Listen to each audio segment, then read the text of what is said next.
Yeah, you can go ahead. The consent agenda.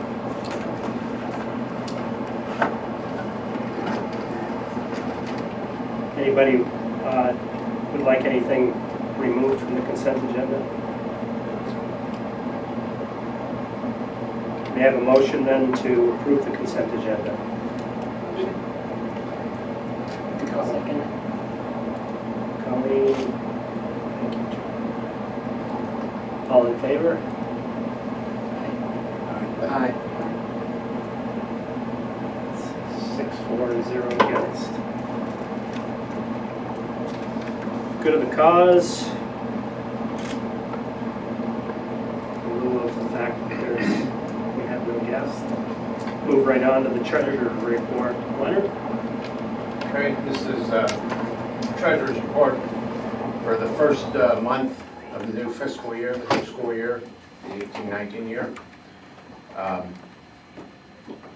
Total balance or cash from previous month was $4,617,229.53. Receipts during the month were $245,274.98. Disbursements were $952,294.34. Debit memos and credit charges were $6,936.83 for total ending cash balance for books of $3,917,147. Over on the right-hand side is our balances per bank, and you can see that the total for bank statements less the outstanding checks equals $3,917,147, and that balances to our books. Any questions? Leonard, is the ad law reserve about that stays pretty consistent? Yeah, we haven't done anything. The only thing that happens is it earns interest. Right. Those savings accounts, all those reserve accounts earn interest. But that's a fairly decent amount. Yeah. Well, we did take out some of We haven't. from there. That was last year. Yeah, we haven't. On here it's 1,127,000 from the preceding month, and then 1,058,952 for the end of the month, right? Now that's what's in the bank. You see what's in the bank there, okay? So this is we get the bank statements per quarter. That difference there is interest that's on our books that we haven't seen the bank statements for that yet. So that'll catch up to itself when we. Okay. And we are going to, I guess my thought was, we are going to access the funds from that reserve for some of the current retirees who are going to receive benefits from their accumulated sick days, correct? Right. Yeah, right. That's what I was thinking. Okay. Right. So that you'll see that catch up to itself, and the bank statements are per quarter. Like I said, there's 2 months of interest in there that hasn't been reflected. We don't have the bank statement for the reserve accounts there on a quarterly basis. Colleen, No, I see. You got it. Further. I just want to look back on the All right. Any questions? We'll move right along to the budget status report. Okay. Budget status report, you'll see not a whole lot of activity in revenue. I will go down the revenue columns though first. Charges for service, $15,360. That's most of that is for we've had some tuition payments that came in. Use of money, $281. That's basically interest income. Miscellaneous revenues, $19,502. State aid and federal aid, there's really virtually nothing there. $4,676 for a total of $39,819. That's what our first month is. If you look back last year at this time, we're pretty much about the same, just a little bit higher last year at this time.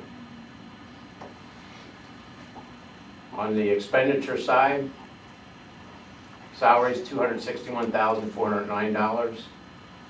Employee benefits, $19,914. Our contractual and BOCES expenses were $184,873. Materials and supplies, $6,889.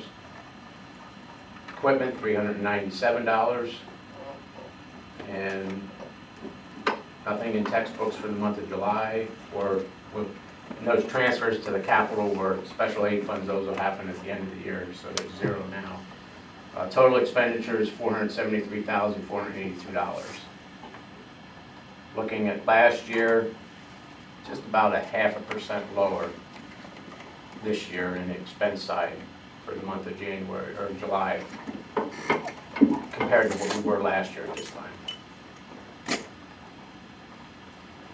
Any questions on the budget status report? What's the miscellaneous income? What is it? Miscellaneous income, that is, the majority of that is for lacrosse. Those are Oh, use of our Okay, fields, that's what I yeah. wondered. Ironman and all? Lacrosse and Ironman Okay, yeah, great. revenues, yeah.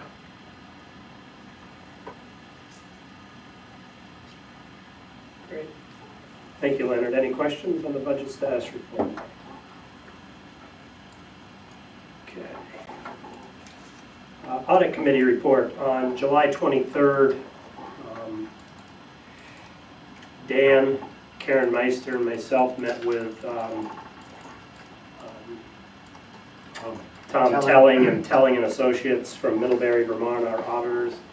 It was just a routine meeting that we get together and discuss the upcoming audit. That's when they start their audit. Do you remember his colleagues? Or she's actually a partner now. Yeah, Samantha Hillman, yeah. So Samantha and Tom went through the process of the audit, reports that will be resulting, and then delivery to the Board of Education. We did ask if there is a potential for more frequent audits than an annual, so it's sort of a midterm audit if the need would arise, and they indeed do provide those. It's rare, but they do provide those. So, Dan, do you have anything to add? No, covering that. And that comes out August? We are in August, September. Yeah, September sometime. It has to be done before October 15th. The report has to be filed with the state by then. Last couple of years, we were getting it the last week of September, first week of October, somewhere in there. And have they Yeah, departed now? They're done with the field work here. I talked to Tom last Friday. They're at another school district. They were at a school district last week. They're at another one this week. They'll be in the office all next week working on the reports. So we do have a few things hanging. We haven't got our TRS, our Teachers Retirement System invoice, where we have to make those adjustments to the expenses for the 17-18 year yet, and we haven't got to ERS, the employee retirement for the support staff. We haven't got that bill yet. So those two adjustments there are the last two things hanging before we can finalize the audit report. Good. Thank you. Roger, it's superintendent report.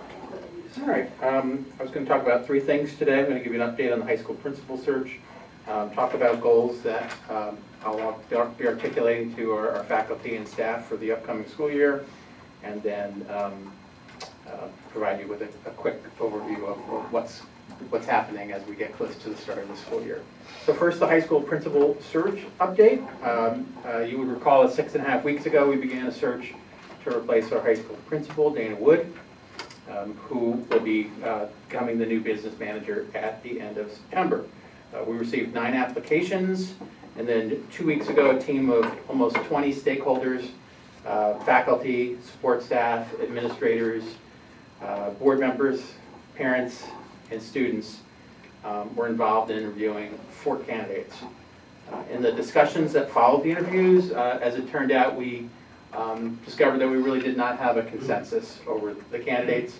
And I think possibly over, how we were defining what our ideal candidate should be. So as a group, we decided it would be best to, take a deep breath, rethink the search, appoint an interim,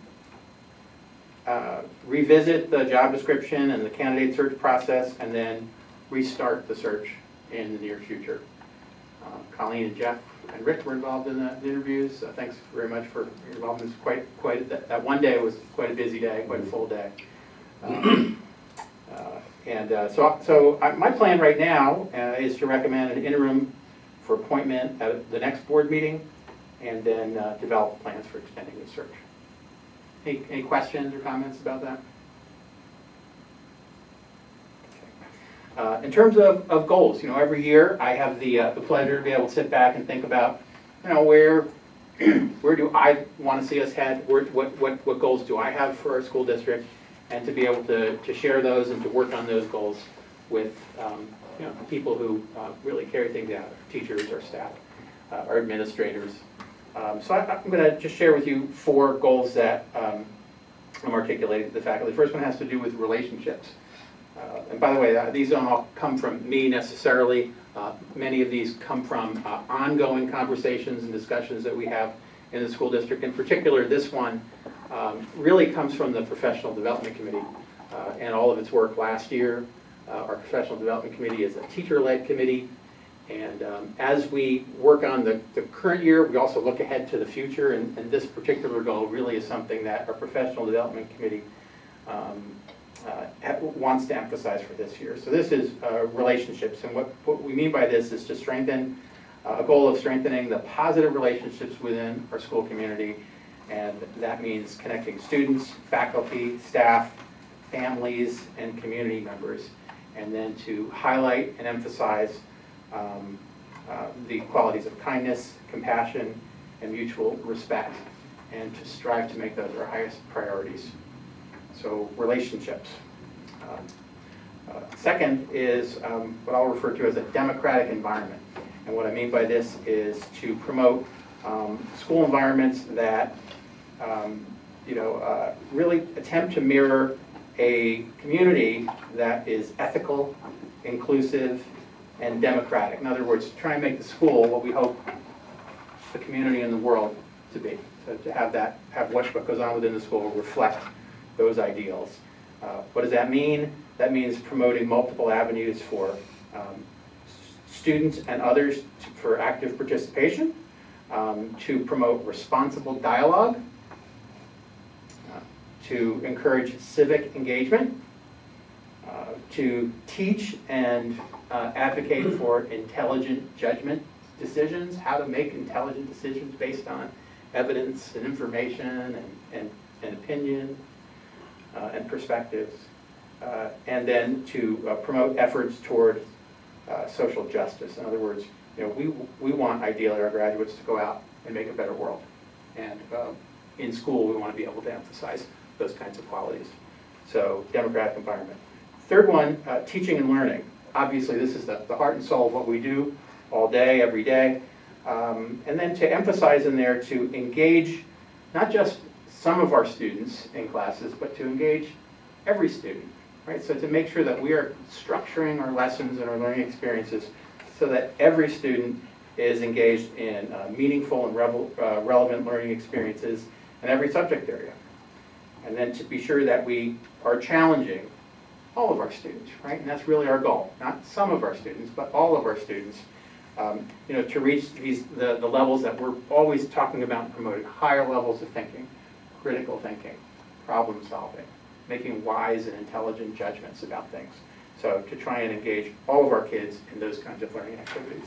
And then the fourth one, and we've talked about this, I think we talk about this every year, and maybe every year we have we put a different lens on it. This is the opportunity gap goal. All right, so this would be to continue to identify and understand the barriers that are faced by our children from families that we would often consider underprivileged, and to do everything we can to lower the barriers for those students, to recognize that even on a level playing field, sometimes some students are facing barriers that others aren't facing. To figure that out, to understand that, and to do everything we can to lower those barriers, and in that way, open the doors of opportunity wider for all of our kids, which is ultimately really what we want to do. We want our kids to see school as a way to move into the world with all the opportunities that they can have moving forward. So relationships, a democratic environment, teaching and learning, and to continue to identify and understand those barriers and address the opportunity gap. So those are some goals for the coming year.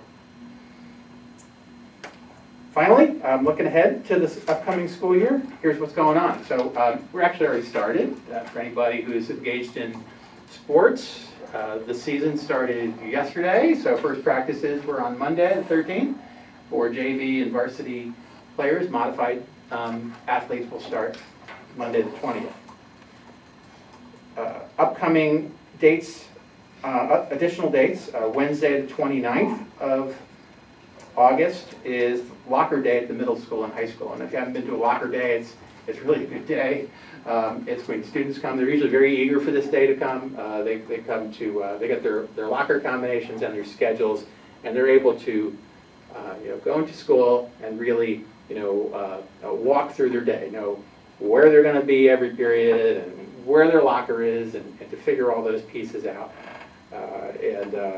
We usually have people around, teachers and staff around, where students can start to get ready for the school year, get mentally ready, and understand the lay of the land for themselves coming up. And I think certainly middle school students are eager for this day, but it's really true for all ages.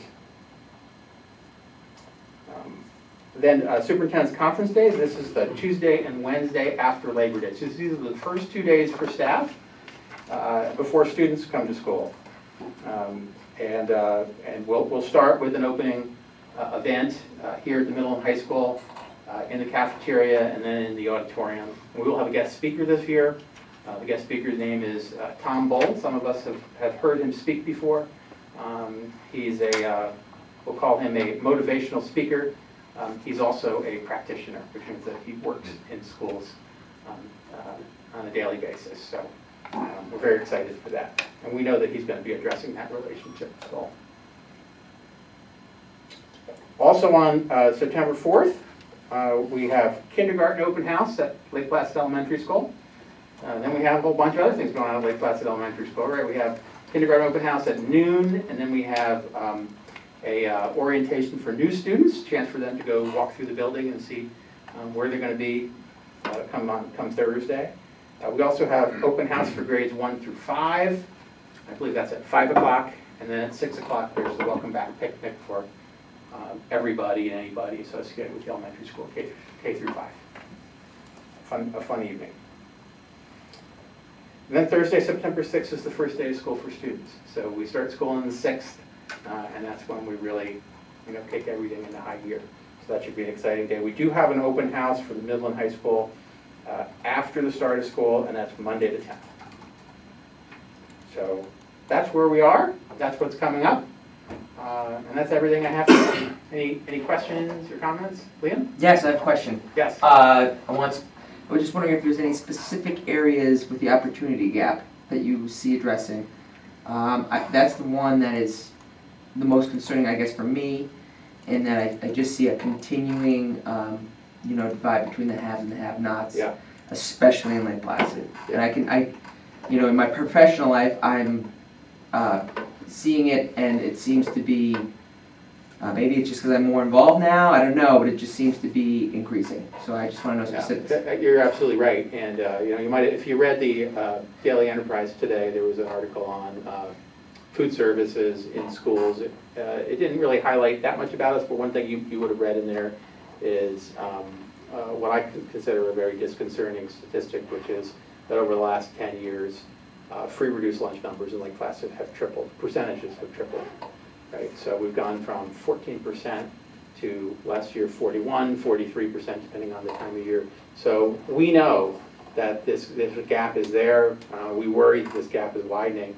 So last year, so we spent a number of years working on this in a number of different ways. One of them is really just to sort of understand it. You know, not everybody understands it. It's not always a clear thing. We have people who come to Lake Placid for a range of events. You know what they are, but we also have, say, conferences for educators here, and typically, and we attend these conferences. Typically, we go to these conferences and somebody says, "Oh, we're so fortunate to be here in beautiful Lake Placid. Isn't everybody so fortunate to be here in beautiful Lake Placid?" And then they invite, sometimes they invite me to speak, or some of our other administrators to speak. And what we have started saying is, we think it's beautiful here too, but we want you to know that there's many different sides of Lake Placid. And we often talk about that. We know that Main Street is is a center for tourism, but we teach kids who come to our schools who come from the side streets. And we talk about the, often we're at, say, at the Crown Plaza on the hill on a beautiful day, and you can see forever, it's the most spectacular view around. We talk about the fact that we get great support from the owners of the hotel, but we also have many families who are employed by the hotel who are cleaning the rooms and washing the dishes. And these are the families of our students. So we've been trying to articulate this for a while, and I think I think we're making headway. Last year we pursued an effort to really come up with practical on-the-ground ideas for things that we can do in the elementary, the middle, and high school. We called this our Poverty Trauma Initiative, and we ended up with a long list of ideas, some of which were already are already well underway. Some of them very simple, some of them a little more complicated, some of them involving resources, some of them just involving paying attention. And at a recent conference, one of these conferences that I was telling you about, both our elementary school and our middle and high school presented that plan to other school districts in the area. So we do have a plan. You might find it in some old notes, and we'll have some more for you probably later on in the school year. Ideas underway. I'll just give you one very, very, very practical one. This coming March, we're planning to institute an SAT test day. And typically the SATs are always given on a Saturday. And it's always been up to students and families to sign up and get there and pay for it and all that. There have been some support for students who are on free reduced lunch lists and all that. But typically you see a divide between kids who take the SATs and kids who don't. This coming year we're going to have a day, and this is something that the College Board has instituted that we're going to jump on board with during the week. We're going to do it during the school week.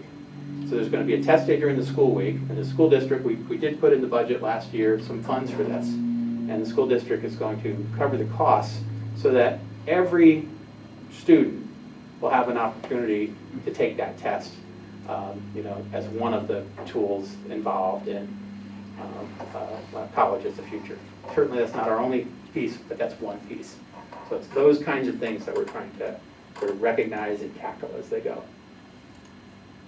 Thank you. Sure.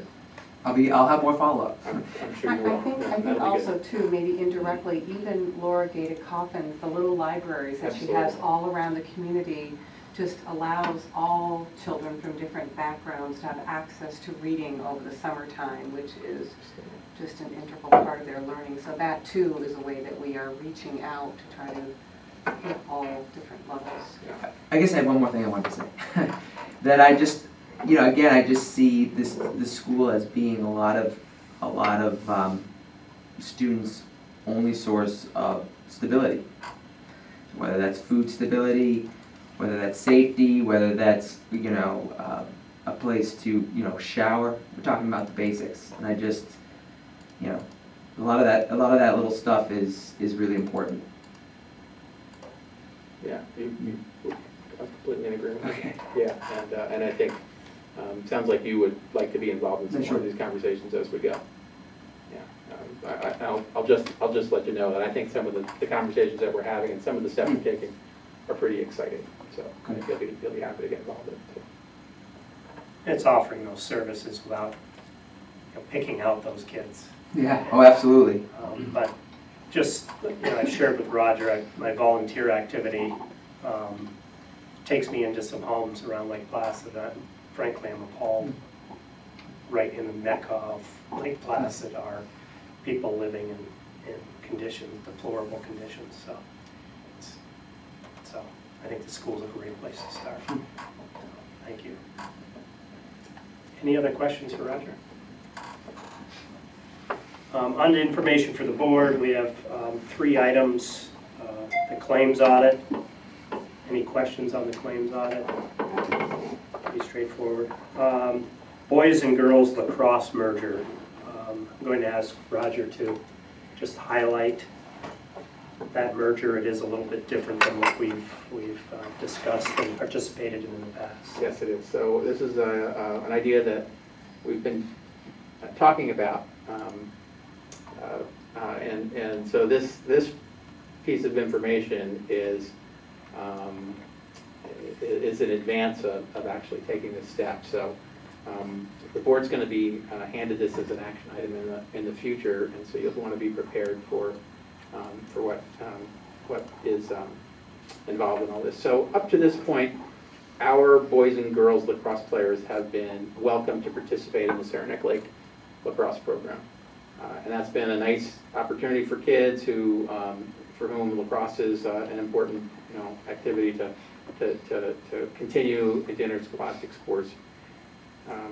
A lot of there's a youth lacrosse program in the area that builds that interest and builds those skills, and so that by the time they're ready to play, this has given our kids that chance. So that's been a nice chance. The problem has been that because it's a Saranac Lake team, only kids whose parents can drive them are able to get them there. So it's been really a limited group of students who've been able to participate in lacrosse. There are other issues involving shared teams when we're not able to organize them. So for example, Saranac Lake doesn't have great facilities for lacrosse. They don't have the fields for them. So their practices are at all hours, and that makes it difficult, just as it would for anybody.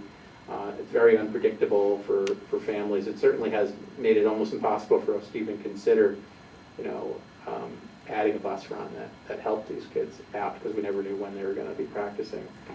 So we've been sitting down and talking. We've had a couple of face-to-face meetings and some other communication with Saranac Lake, and the last time was a couple weeks ago. And so we've decided to make this proposal to go forward. And so what this would be is this would be a true shared team. This would be using the SLP model that we used for the girls hockey program, and to have a team that represents both school districts. SLP being neither Saranac Lake alone nor Lake Placid alone, both. Organizationally speaking, our athletic director, John Burdick, would sort of oversee the daily management of the team, of one of the teams, the boys team, this year.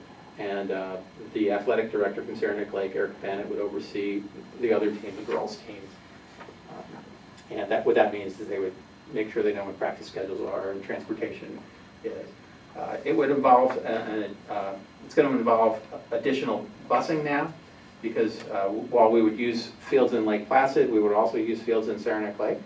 And because we would now be an active partner, we would be contributing half of the cost of coaching and involvement in transportation.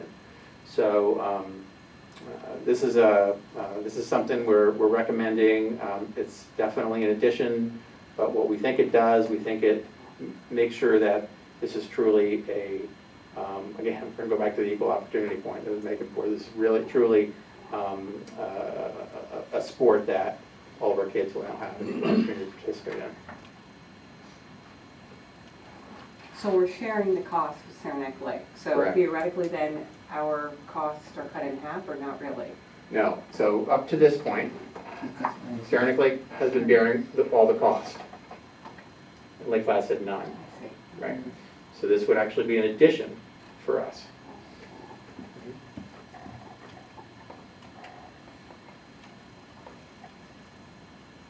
I'm not super excited about it. Why? It's free. How much is the cost going to be? You know? I don't have all the numbers, and that's something that we'll be working on. But essentially, it's the cost of the coach, and it's the cost of additional transportation. And then there's always the cost of officials as well. Now, the other piece to this is that we've also talked about, not this year, but next year, building in a similar program with our boys hockey team. Our boys hockey team numbers have dwindled, and right now we're struggling to have enough boys to get on the ice on a regular basis. Last year we had to forfeit, I don't know, 1 or 2 games, is that right? Because of a couple of kids sick or injured. And while Saranac Lake is not ready to merge at this point, what we did discuss is merging next year. So what that would do is that would do the opposite of this. This would actually cut the costs in half in the long term. It would cut the costs in half. There's usually some startup costs, usually for unicorns, but it will cut the costs in half. So there would be a cost savings for the hockey to match or offset or somehow offset the cost of the lacrosse. But that would not be this year. This year would just be lacrosse. Do you think, this is hypothetical, but the numbers it seems like participation would rise with the opportunity of transportation? Well, you'd think. You And would. I guess we're gonna see. Have parents or students expressed an interest in lacrosse? Yeah. So we're getting. So there is a strong advocacy coming from families whose kids already participate in lacrosse at the youth level. There is a youth lacrosse program, and what they're seeing, and they do a better job of tracking the numbers than we do. Sure. Frankly, what they're seeing is the numbers dwindling as the interscholastic program kicks into gear, and then kids are, need to do the traveling and all of that that's associated with it. So, yeah, we're getting, we definitely have the support and the encouragement from that community for doing this. Yeah, I'd say as a parent, my son participated in the club level lacrosse, and by the time he got into high school and was able to play, just the logistics of getting to Saranac Lake and the schedules that they have for the lacrosse, it just made it impossible for him to participate. This gives kids like that, and it's a pretty strong program here in Lake Placid. It's very well attended at the club level, so I think there is quite a bit of support for it in the community. That's why we're kind of looked into it in the first place. Okay. I think a lot of people voiced interest in doing it. So is lacrosse played in this area in the spring of the year or in the fall? So it's a spring sport. Okay. Now it has its own challenges, Colleen, because spring sports typically they start in March when the snow's still here, Right. and so practice facilities are often the biggest challenge, and lacrosse can get outside a little earlier than say baseball can, but it still is a challenge. So and that'll still be a challenge. What we'll be able to do is to use both school districts and the OTC for that, because we're going to be broadening. The goal is to broaden the program. To be able So to you use both. feel, though, that these students that are coming forth and asking to participate in lacrosse have a background in lacrosse, and it's not going to impede the baseball program where some of those students might have played baseball, so now, as we've done in many other sports, because we have so much to offer here in Lake Placid, and it's part of the problem with hockey. We have so many things for the students to do that it's spread out, and we don't feel that there were potential baseball players amongst those lacrosse players who now are going to pull from baseball, and we end up in a situation with baseball a year or two from now. It's possible that with some kids that will happen. Right now, it's possible that there are some kids who are going to golf or tennis or baseball rather than continuing on lacrosse. You have some direct experience with this too, Dana, just some of our players from this year. I think it's more, Yeah. in that once that student, because at the youth level, lacrosse is played in the springtime, baseball is played in the summertime, so a child can do both. And then when they get to 7th grade, that's when the child ends up making the decision whether it's baseball. And I saw that because I coached modified lacrosse for a number of years, had Lake Placid kids on it, and it was a natural thing. Kids did both because they could do both, but once it came to a school sport, they couldn't do both, and kids just chose. And it didn't hurt one program or the other, because one year, one or two would go baseball and stop playing lacrosse. The next year, it would go the other way, because they just can't do both. So I don't think, because I think the program's been around long enough. We've had kids here at Lake Placid playing on the merged team for many years. I don't think offering it as a true merger is going to take away from other sports, because I think kids just choose that on their own. The other element that's new is Lake Placid and Saranac Lake kids play together in the youth level Right. coming up, so they're used to one another. It's not the old Lake Placid versus. It's also true in hockey now. It is, Yeah. right, they play together, and so when they get to the academic sports setting, they actually divert and miss one another, so to speak. Yeah, it's interesting watching like the modified and JV soccer. I mean, when they play Saranac Lake, they're calling each other by first names. It's not cover that guy's, cover Steve and cover Dylan, because they play together their whole, childhood. So, yeah. So more to come on that. And there's an item under the executive portion regarding the interim vice principal, proposed interim principal, excuse me.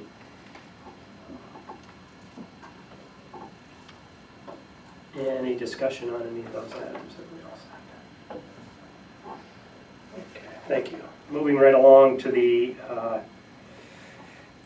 goals and objectives. I believe we're in the final stages of this, or completed with this. Thank you for those who provided input. I would choose not to go down and read through all these. I think go down and highlight some of the newer elements. Students first and foremost, which is the strategic goal number 1. There was just some verbiage changes there to continue to support rather than to provide support. So those are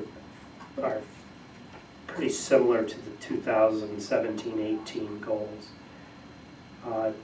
Strategic goal number 2, education. The first bullet, review all bus routes with the Director of Transportation and input from all bus drivers to assure effective, timely, and efficient routes. The second bullet is review and assess current community service requirements to assure equality and fairness for all students. Third is evaluate school lunch programs, take into account the governor's recent directives, and suggest goals as appropriate. So those are the 3 updated elements of strategic goal 2. Under strategic goal 3, which is community outreach and involvement, there's one change, well, 2 actually. With the inclusion of the entire board, create a quarterly newsletter consisting of Board of Education news, updates, and activities. The question came about on Google Docs, who was going to do that, and of course Karen will. No, I'll do it. We hope. I believe the comment was, is Karen doing this? If so, what will be taken off her plate? So that's something that I plan on spearheading. The second one is investigate and implement a process for delivering a summary of Board of Education highlights, investigate various methods, inclusion of perhaps a blog type of program. Everything else, the last one is reactivate the shared decision-making committee in accordance with the Board of Education guidelines and policy. Leadership, there really are no changes there. We highlighted attend 80% of the meetings because that was something that I guess I wanted discussion on, but as far as Google Docs, there's no discussion on.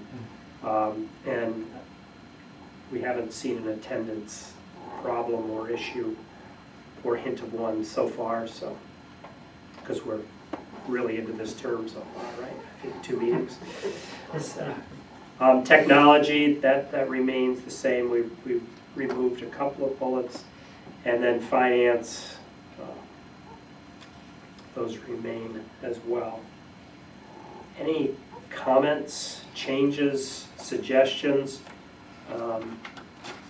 Now, these need to be approved. Yeah. So next meeting, we'll put them on the action items. Is everybody okay with that? Mhm. And then we can start working on those. So, questions, comments from anyone?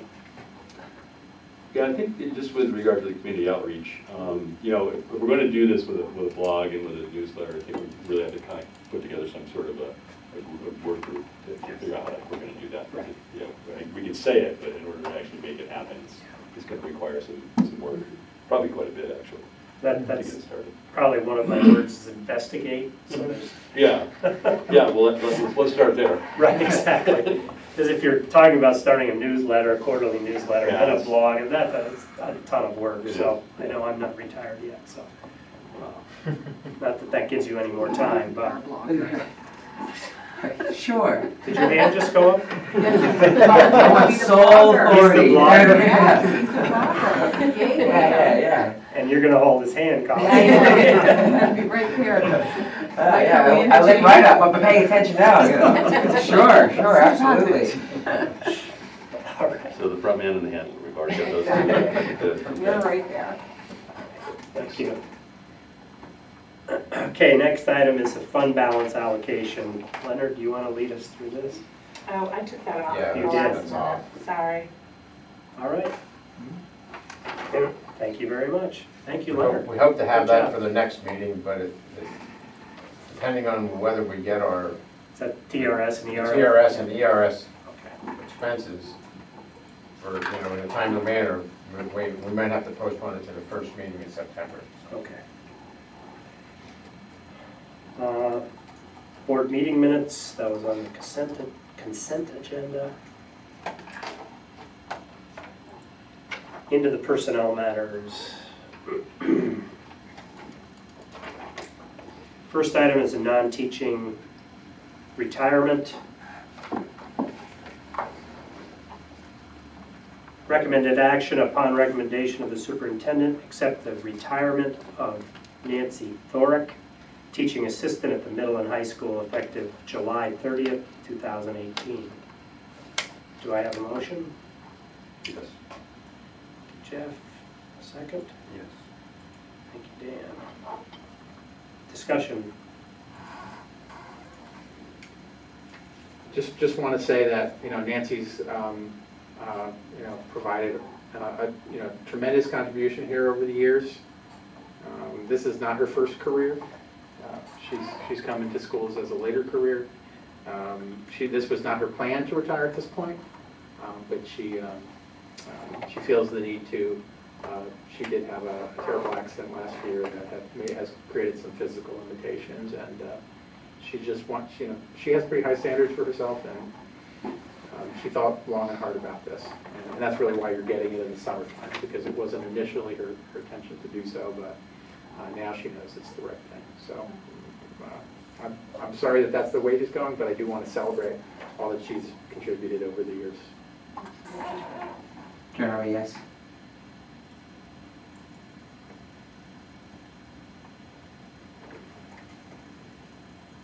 Everyone voted. 6-4 and 0 against, thank you. Long-term teaching staff appointment was on the consent agenda. The next WIS personnel matter is upon recommendation of the superintendent, approve Kathy Bliss as teaching assistant at the middle high school for a probationary period beginning when certification is obtained and anticipated to end 4 years from that date. Salary will be $24,207, step 2, level 1 of the teacher assistant salary schedule for the 2018-19 school year. Do I have a motion? Motion. Thank you, Colleen. Second? I'll second. Thank you, Brian. So she's going up to the middle high school? Yeah, so we do see with most of our teaching assistants are connected with students, special education students.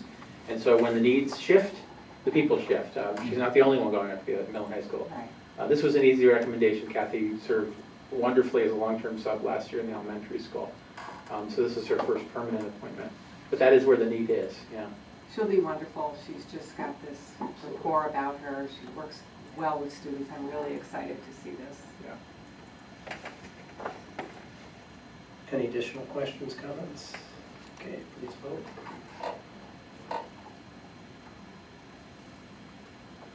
6-4-0 against, motion passes. Thank you. Non-teaching staff appointment upon recommendation, superintendent, approve Juliana Searing as teaching assistant to the middle high school whose certification in childhood education grade 1 through 6 for a probationary period of 4 years beginning on September 1st, 2018 through August 31st, 2022. Salary will be $25,694, step 1, level 3 of the teaching assistant salary schedule for the 2018-2019 school year. Do I have a motion? Make a motion. Joe, second? Yes. Dan? Thank you, Dan. Discussion? Okay, if you can vote, please.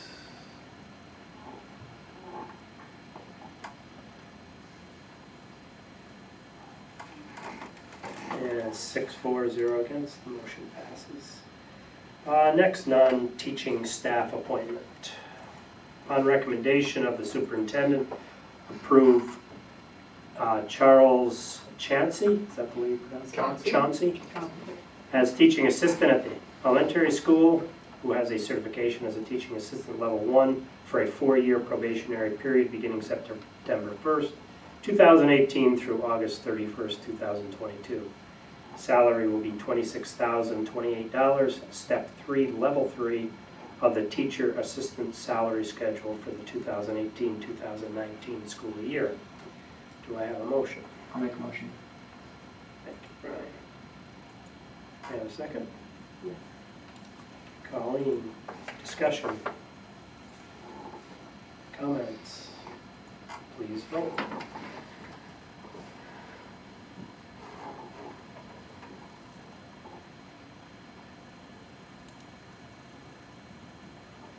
Six, 4-0 against. Thank you. Motion passes. The appointment of mentors and sponsors was on the consent. Long-term appointment of CSEA typist. Recommended action is, upon recommendation of the superintendent, approve the appointment of Patricia Garrett as part-time typist at 2 hours per day for 182 days at the rate of $19.01 per hour.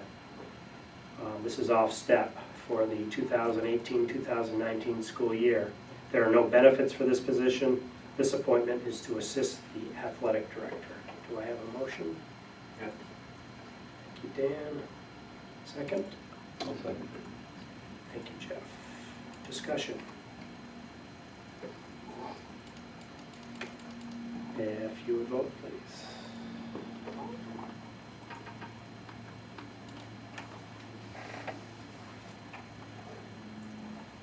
6-4-0 against, the motion passes. Next item, management confidential contract. That was on our consent agenda. Moving along to another non-teaching staff long-term appointment. Upon recommended action, upon recommendation of the superintendent, approve Cameron Shipman as long-term teaching assistant at the middle high school beginning September 1st, 2018 through January 27th, 2019. Salary will be $24,668. Step 1, level 1. Prorated of the teacher assistant salary schedule for the 2018 and 2019 school year. Do I have a motion? Sorry about that. Yes. Thank you, Colleen. And a second? Yes. Thank you, Dan. Any comments, questions?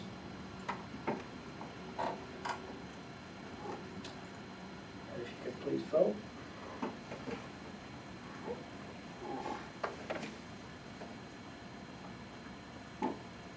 6-4-0 against, the motion passes. Thank you. Setting of tax levy and signing of tax warrants.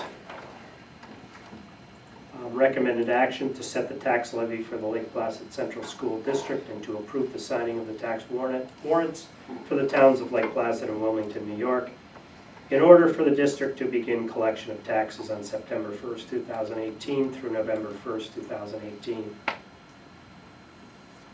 Based on information provided to the Board of Education and placed on file with the district clerk. The resolution is attached hereto and made a part hereof. Do I need to read that? No. Okay. Thank You want you. to read that? Do I have a motion, please? Yes. Thank you, Jeff. And a second. Yes. Thank you, Colleen. Questions? No, I just think it's exciting to acknowledge that the potential for an 11 cent per thousand decrease, even though it's minimal, it's still. Still had an You can increase. Yeah. say that to the taxpayers Yeah. after the Yeah. assessments change this spring locally, so I think it's great. Thank you. Anyone else? If you would vote, please.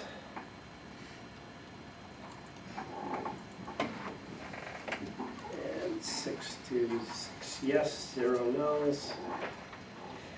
And everybody has to sign the warrant before you Right. leave. Should I just do it at the end of the year, pass it down?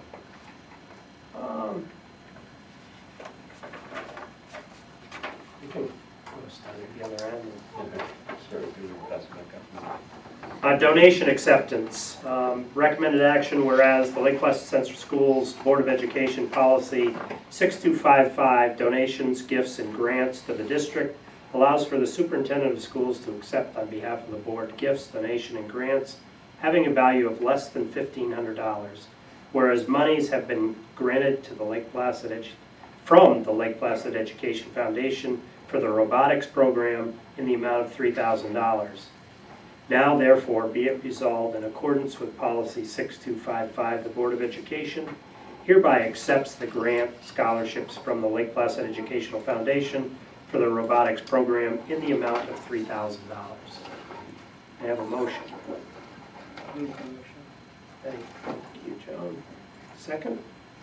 Yes. Is that Dan or Jen? Dan. Thank you.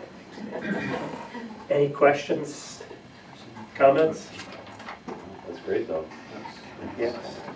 The Education Foundation has been very generous with us in the past, but these are not guaranteed grants. These require a lot of work and a lot of effort. And the Ed Foundation's board needs to really believe that this matters. And so I think this is a really terrific sign, and just really grateful that they were willing to support the program. I can't wait to see the next robot. Yeah, me too. We actually had, I was here about the future planning. We actually will have an applied robotics class. I was just looking at the schedule earlier, so it's going to be an every other day, all year long Excellent. class. Yeah, for applied robotics. Now, yes, last year Northwood was involved somehow. What was their relationship? They really provided a lot of encouragement to us. They had an existing program. They Right. provided encouragement to us to join them, and we did.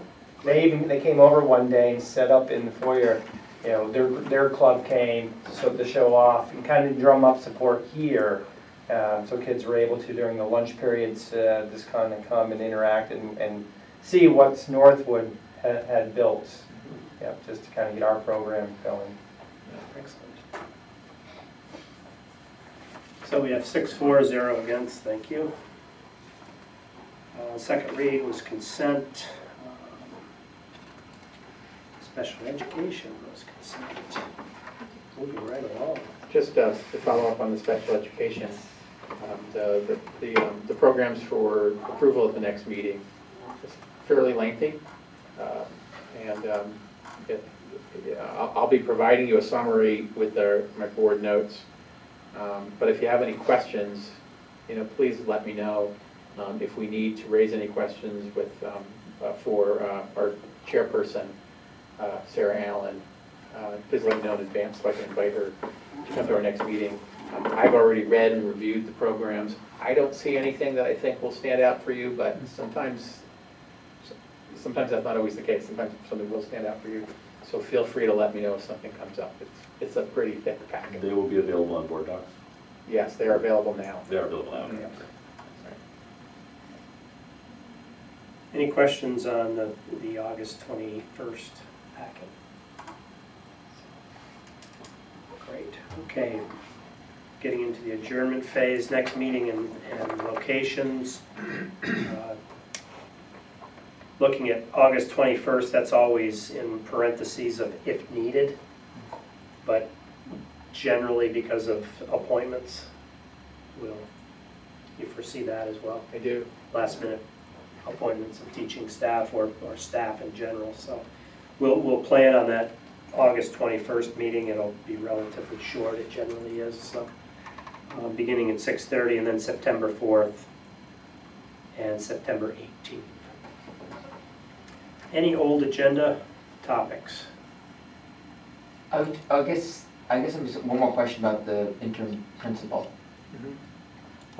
Will we know by the August 21st meeting who that's gonna be? So that's the plan, yes. Stop And by, say hello to us? if we need to have any in-depth discussions about that, and I did provide you some information in the executive content, so you could have a chance to look at that. And I'd encourage you to do that. If we need to have an executive session in the next meeting, please again, provide feedback, to Rick, to me, or Karen, and we can do that. It may or may not be necessary, so, that's really, but we provided you some information up front, so you can make that call. If you can all look that over, and if you'd like an executive session, let one of us know so we can get it on the agenda. Thank you. Just carrying forward some old items, status of surveillance cameras. Are you able to give us a little update on?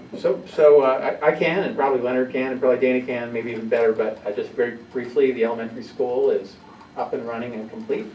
The middle and high school is getting there. They've been working a lot faster since they doubled their staff. Two? Thank you. Thanks to for the encouragement from Leonard in particular there. Today they were on the roof installing some of the external cameras. So have either of you seen them online? How many cameras do we have that we can actually visualize right now? Oh, last time I checked, we were about a third, but the worker yesterday said that all the internal cameras will be done by this week. So that's, I think, 30, well, there's 32 cameras in all up here. I think 8 or 9 of those are just outdoors.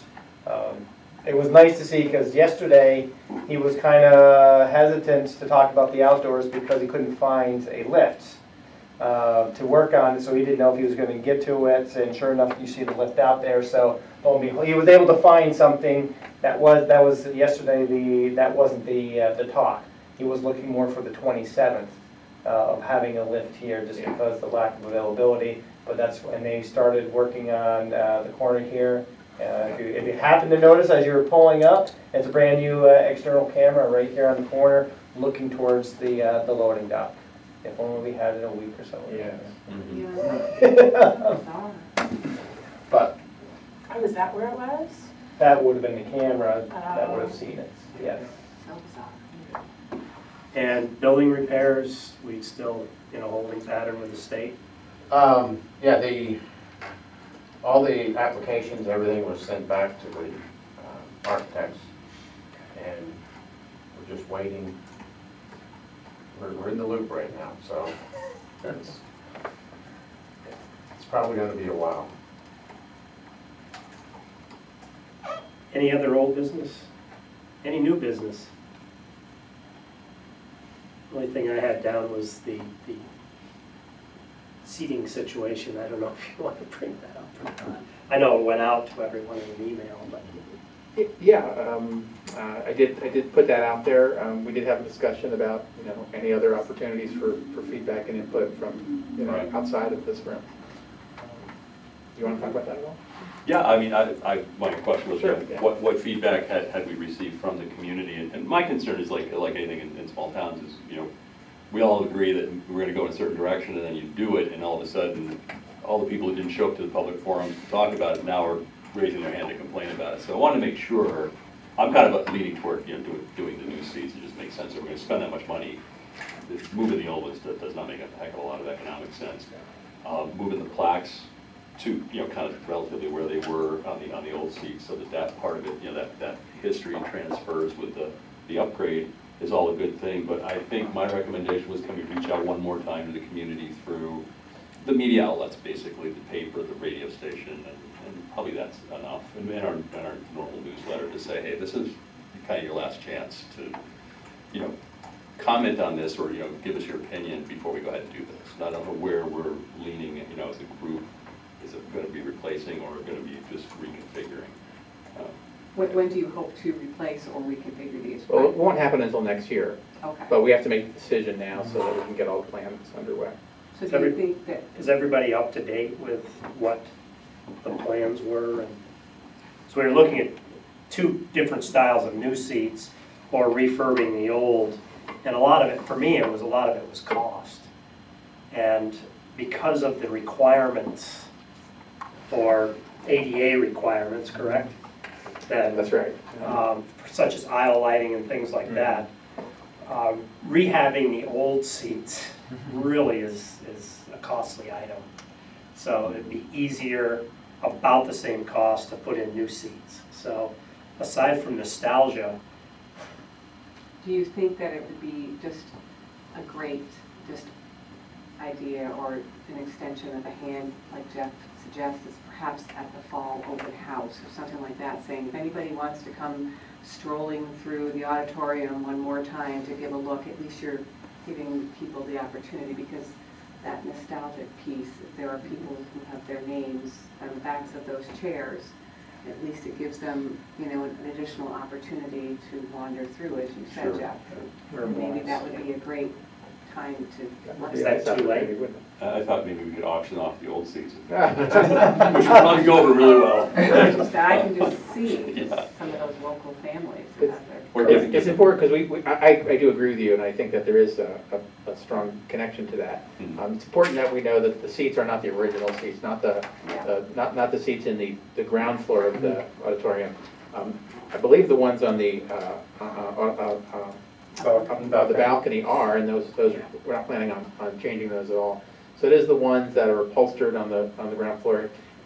We have, if I'm counting this correctly, we have 5 Lake Placid High School graduates in this on this school board right now, and I think that's right. Is that right? Yeah.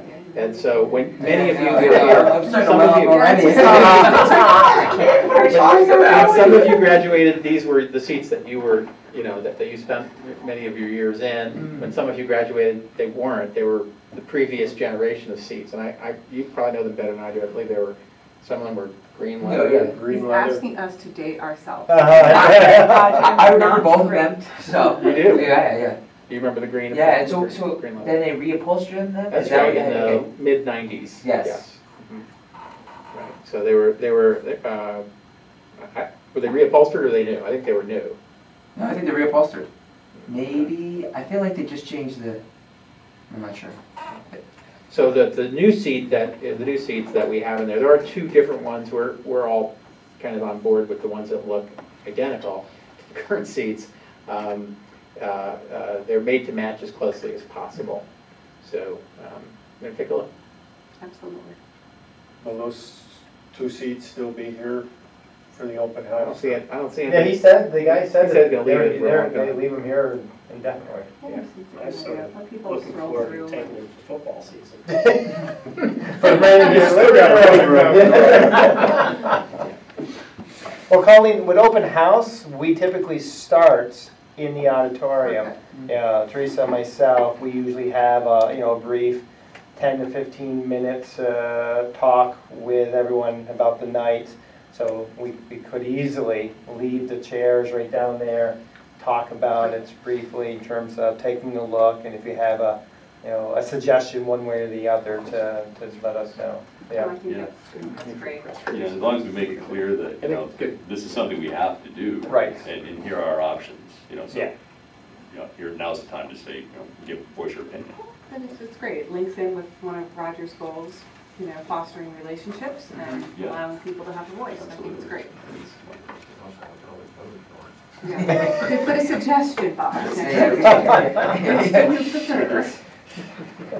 Only Anyway. option 1 or 2. Yeah. That's right. You have 15 options. Go back to the original green seats instead of the blue. Yeah. All right, does anybody have anything else? Great. Do I have a motion to adjourn? Yes. Colleen, second? Thank you, Joan. All in favor? Aye. I believe that would be a 6-0. Great, thank you very much, everyone. Thank you. Thank you. It was Colleen, who was the second? Thank you. Colleen's first. We're going to do an agenda setting meeting. Tomorrow. Do we have to pretty soon? Yes, because I have to send out the notice.